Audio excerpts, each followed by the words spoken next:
IT বাড়ির পক্ষ থেকে আপনাদের সবাইকে স্বাগত জানাচ্ছি আজকের বাংলা ভিডিও টিউটোরিয়াল পর্বে। আজকের পর্বে আমরা শিখব টেক্সটের ডিরেকশন কিভাবে চেঞ্জ করতে হয়। তো আমরা জানি যে একটি পেজে কিভাবে প্যারাগ্রাফ লিখতে হয় আমরা ইতিমধ্যে জেনেছি। যেমন আমরা যদি এখানে লিখি this is a simple paragraph আমরা দেখতে পাচ্ছি, এবং এটার আউটপুট যদি আমরা দেখতে চাই আমরা জাস্ট রিফ্রেশ করব এবং এটার আউটপুট আমাদের সামনে চলে এসেছে।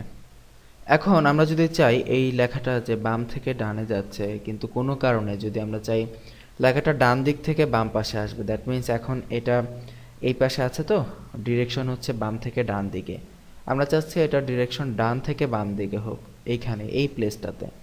তো এটা যদি আমরা করতে চাই আমরা এখানে যেটা করতে হবে আমাদেরকে একটা অ্যাট্রিবিউট নিতে হবে, ডিরেকশন অ্যাট্রিবিউট, যেটা DIR দ্বারা প্রকাশ করা হয়, এবং এটা ডিফল্ট অবস্থায়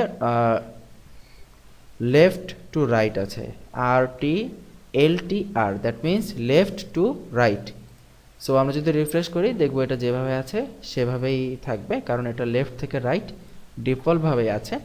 এখন যদি আমরা এটাকে right to left, that means RTL এটা করে দেই, এবং যদি আমাদের পেজটাকে যদি আমরা রিফ্রেশ করি দেখতে পাবো আমাদের টেক্সটটা বাম থেকে ডান দিকে চলে গেছে। তো এটা হচ্ছে একটা বেসিক ডিরেকশনের উদাহরণ, যে আমরা এই ডিরেকশন ব্যবহার করে আমরা একটি টেক্সটকে বাম থেকে ডান এবং ডান থেকে বাম দিকে এভাবে নিতে পারি।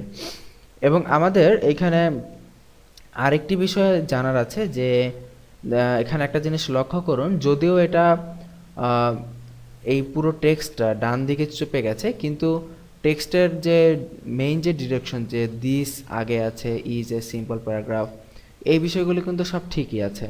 এটা কিন্তু বাম থেকে ডানেই, কিন্তু টেক্সটটা ডান দিকে চলে গেছে।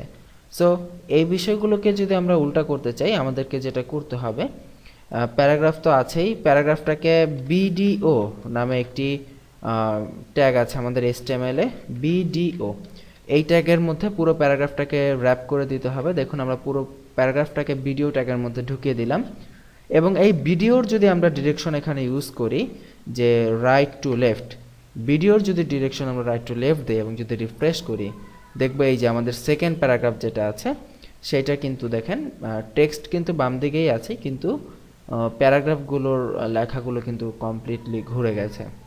তো এই হচ্ছে মূলত টেক্সট ডিরেকশন। আপনি চাইলে আপনার ইচ্ছা মতো আপনার প্যারাগ্রাফের ডিরেকশন চেঞ্জ করতে পারেন, যেদিকে খুশি সেদিকে নিতে পারেন, এবং এটা শেখার জন্য আপনারা প্র্যাকটিস করে নিতে পারেন।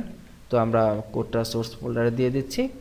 তো এই ছিল একটা ছোট্ট টিউটোরিয়াল। তো আগামী পর্বের আমন্ত্রণ জানিয়ে এখানে বিদায় নিচ্ছি। ভালো থাকবেন সবাই, আল্লাহ হাফেজ।